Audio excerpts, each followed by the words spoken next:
Hey guys, welcome back. On today's video, I'm going to be talking about how you can save money on your next Disney World vacation.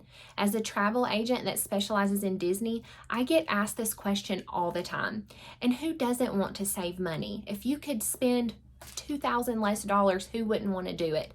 And I'm here to tell you, yes, Disney World can be very expensive, but it can also be very affordable if you go about it the right way. So today I want to help you figure out how you can go to Disney for a very reasonably priced amount. Okay, so the first thing that we're going to talk about, when you decide that you want to go to Disney, come up with the date.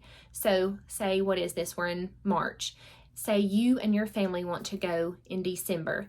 Book it right when you decide that you want to go. Yes, that is far out, but it's not long. I mean, it's really not that far.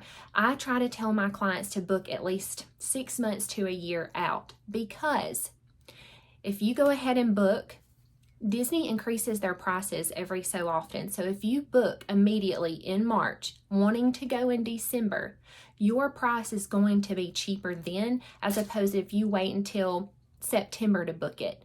So keep that in mind. As soon as you realize, hey, we want to go, book it immediately. You only have to put $200 down to book it, and then it has to be paid off 30 days before your arrival. So as soon as you know you want to go ahead and book it. There's no such thing as too far in advance to book your Disney trip.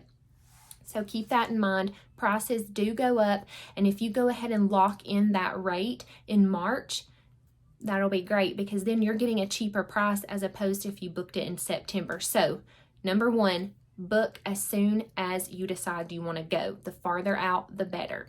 Okay, number two, book a value resort. Now, Disney World has 3 different categories of resorts. There's value, there's moderate, and there's deluxe. If you are wanting to save money, the 3 cheapest options at Disney World are going to be the AllStars. There's AllStar Sports, there's AllStar Movies, and there's AllStar Music. We have stated all of these. They're great. Now, they are not going to be super nice, super swanky, but they are fun, and kids love these because they are over the top when it comes to theming. It's great if you have little boys who are all into baseball, or if you have a daughter that plays basketball. This AllStar Sports is super cute, over the top in sports theming. Okay, so AllStar Movies, over the top in movie theming. There's cute 101 Dalmatian stuff. It's larger than life, and kids love it. And then the AllStar Music, of course, is over the top music themed. But these are going to be your cheapest value resorts. So if you don't mind staying in somewhere that's not going to be over the top, super bougie, and you are wanting to save some money, this is what you're going to do. So this is what you're going to want to do, is stay at one of these AllStar resorts.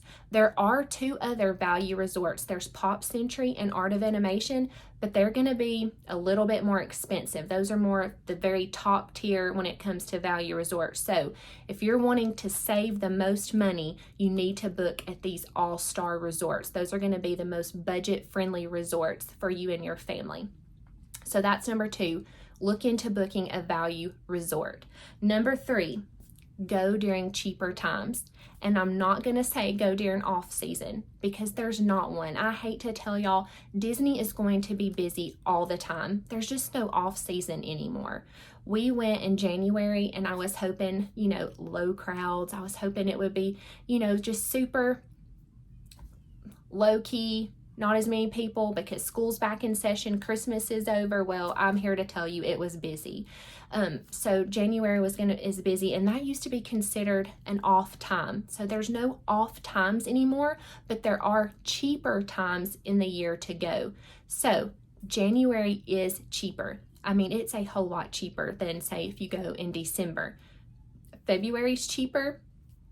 Now, when you come to March, it's going to start going up, because you have spring break people starting to come in March. So they're going to raise those prices. So January, February, the next one that's going to be your cheapest option is going to be September. Now, I know you're thinking, Taylor, I have kids. I can't pull them out of school. And I understand that, because we're in that situation now too. We did pull Stella out for January because I thought that it would be a little not as busy, but I was wrong. But I know that's the only bad thing is you're going to have to probably pull your kids out of school to go during these times, but those are going to be the cheapest months that you can go. I'll give you an example. So I looked at us going in November, end of November of this last year. And then I looked at going in January of this year. So just a few months difference. The price was over $1,500 cheaper going in January than it was in November. So keep that in mind. You want to try to go during the cheaper months, which would be January, February, September. Those are going to be your cheaper options. So that's number 3, go during the cheaper times. Okay, number 4, you're going to want to just get base park tickets. And I always recommend base park tickets for people who have never been or people who have little ones. I never recommend park hopper because it is too hard to get from one park to the other if this is your first time going. You still need to learn, your way around. It was just way too confusing for people to try to do that their first time, and it's hard for people to do it with little kids. We don't even do it, and our daughter is 6. We have bought park hopper tickets before, and we end up never park hopping because number 1, we're already worn out. And if she falls asleep in the stroller, you have to get her out, get her on the Skyliner, get her on the bus, get her on a boat to get to the next park you're wanting to go to. And it is so hard. It's hectic, it's chaotic, and then you're going to be wasting about an hour to get from one park to another. So I always recommend base park tickets anyways, unless you are only going for a couple of days. Then I say yes, get park hopper. That way you can see every park in 2 days or whatever, however many days you're going. If it's a short amount of time, then I do recommend getting park hopper. But if you are wanting to save money, just get a base park ticket. That's 1 park per day, and that's enough. I mean, 1 park is a lot to see anyways, and you're still not going to get everything done in 1 day. So your base park ticket is going to be your cheapest option. So that's what you're going to want to do if you want to save money. So remember that base park ticket, not park hopper, a base one. 1 park per day, and that will save you quite a bit of money too. Okay, the next thing, they will offer discounts throughout the year. So we've had some great discounts that have been out for a little bit. I want to say it was $25, or not $25, 25% off if you were a Disney Visa card member. So that was one discount. I think it's gone now. I tried to apply it to a client's package the other day and it's no more. So that one's gone. They are still doing the dining promo card. I want to say later spring through summer and September-ish, you can get a dining, it's almost like a gift card, but for restaurants around the Disney resort. So depending on what category you're staying in, you can get up to, I forget how much it was. It says $700, but I think you can actually save more or get more on your promo dining card when you use this promotion. So they are always offering promotions, discounts, okay? So with that said, be looking for discounts. But if you use a travel agent that specializes in Disney, as soon as a discount comes out that your package is eligible for, I can go ahead and automatically apply that to your package as soon as it comes out. And then I would just send you a text and say, hey, this packet or this promotion came out with this discount. I applied it to your package and you've saved $400. So that's the good thing about using a travel agent. They can do that automatically and then just let you know like, hey, I saved you $400 today because of this new discount that came out. So be on the lookout for discounts because they do, I want to say they come out 3 to 4 times a year. So just be looking for the discounts when they come out. So that's the next thing, look for discounts. Okay, the next thing, you need to bring or have delivered your own food. We do this every time we fly, so we have our food delivered. We use Publix delivery service. They bring it right to your resort. You just meet them downstairs and pick up your food and then take it back to your room. We get, bread, lunch meat, I'm trying to think, cereal, granola bars, goldfish, popcorn, maybe if your room has a microwave in it, that's a good one. So we'll have waters, we'll have all that in our room. And then that way, in the morning, we always just for breakfast, just grab a granola bar and eat that on the way to the bus stop. So that's our breakfast. You can save a ton of money by doing this. Is it going to be the most fun? I'm here to tell you no, because you're going to want to try stuff. But if you are really wanting to save money, this is what you need to do. And this is how we do it too. So we'll eat that granola bar for breakfast. Most of the time we'll get our lunch, at the park, whether that just be a snack. You can do snacks cheaper than you can a full-on meal. So say it's lunchtime and we all share, I'm trying to think what we would get. Say we went to Pecos Bills and we split, like a taco platter thing. Okay, so that's going to save us a lot of money. We split that. I think you can get like a 3 taco one and we all would just share that. So that's a super cheap option. And then we could, have a nice meal once a week. So that's my next step. But let me talk on the food first. So if you can have food delivered, or if you're driving, bring food with you, whether that be, granola bars, water. You're going to need a lot of water. I love Diet Coke. We'll have Diet Cokes there, snacks for Stella, granola bars for breakfast, lunch meat, bread for sandwiches. You can save a ton of money by doing this. So I highly recommend bringing some food or having some food delivered. And with Publix delivery, if you've never used it and it's your first time, they do it for free. So that'll save you money too. And I'm not sure how much the delivery fee is, but it's not terrible. So if you're flying, I highly recommend having food delivered to your hotel room. Or if you're driving, bring it with you. It's going to save you a ton of money. Okay, the next thing that I was leading into is only eat out like one super nice meal a day. So what we kind of do, like I said, we'll eat a granola bar or something for breakfast, get like a snack for lunch, and then for dinner, that's when we do our nice big meal. We could do like a character meal, or it's still like a sit down table service meal. This is going to be your more expensive meal that, you've saved up for, you're looking forward to. Like say you want to go to Tusker House and have a character meal, you've saved up that money, and then that's what you're going to use it for, is one nice meal per day. That's kind of what we do, and that saves a lot of money too. You don't want to be booking multiple table service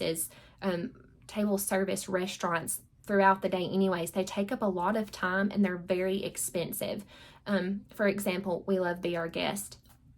It's a great restaurant. The atmosphere is super cool. It's the only place that you're going to see the Beast. It's awesome, but it is very expensive. For us 3 to eat there with a child, so 2 adults, 1 child, it's almost $300. So you just need to think about that. That's a big chunk of money. So I'm here to tell you, if you want to save money, only eat out like one nice meal a day. There are a lot of nice meals too that are not character meals. Now I understand if you have little ones and you want to do character meals, just know they're going to be more expensive than just a plain table service restaurant. But there are great table service restaurants that are not going to be as expensive as a character meal, but they're still going to be more pricey than a quick service. But if you want to save money, eat one nice meal per day. I highly recommend doing that. So remember that. Okay, the next tip for saving money, we're in the area that we live in, we have Sam's Club. You may have Costco. I think they offer the same thing, but you can get Disney gift cards at Sam's for cheaper. This is a great thing. Before we went on our last trip, I bought a $500 gift card from Sam's and it was $475. So I saved $25. So I want to say if you get like a $25 one, you save like $5 maybe. Like it just depends on the amount that you get, but you can save so much money by doing this. So I highly recommend getting Disney gift cards from Sam's. You can also do them from Target. If you're a Target red card holder, I think you save like 5%. I'm not sure. I'm not a Target red card member, so I've never done this, but some of my friends are, and they love that card, so they can get 5% off of their Disney gift cards. But we go to Sam's and we get ours, and they're a great deal. So remember that, Sam's, Costco, go get your Disney gift cards from there. You'll save a lot of money. Okay, the last tip on saving money is bring your own stroller. So we always rent one because we fly most of the time, and I just don't want to fool with bringing it on the plane. But if you're driving, I highly suggest you bring your own stroller. we rent a stroller from Kingdom Strollers. So I'm just going to kind of tell you the prices. So this last trip, we were there 7 nights, 8 days. So I rented it for 7 full days, and it was about $95 plus tax. So that's $100 that you could be spending on something else. If you rent one from the park, I don't recommend doing that. They're hard plastic. They're not comfortable at all. And depending on what kind you get, so they have like 2 different kinds. They have a single and a double. Depending on what you get, it can be up to $30 per day. That is very expensive. So if you can, by any means, bring your own stroller. If you're flying, I have never checked one before, so I don't know what it costs, but it would probably still be cheaper checking your stroller than renting one. So that's another way to save at least $100 or more, is just by bringing your own stroller. So remember that. Those are my top tips for saving money on your Disney World vacation. I know you can do it. It's going to be hard, but if you really want to save as much money as you can, follow these tips. They are going to help you save money. I'm so happy you guys joined me today. I look forward to seeing you guys next week. I hope everyone has a great day, and I'll talk to you guys later. Bye.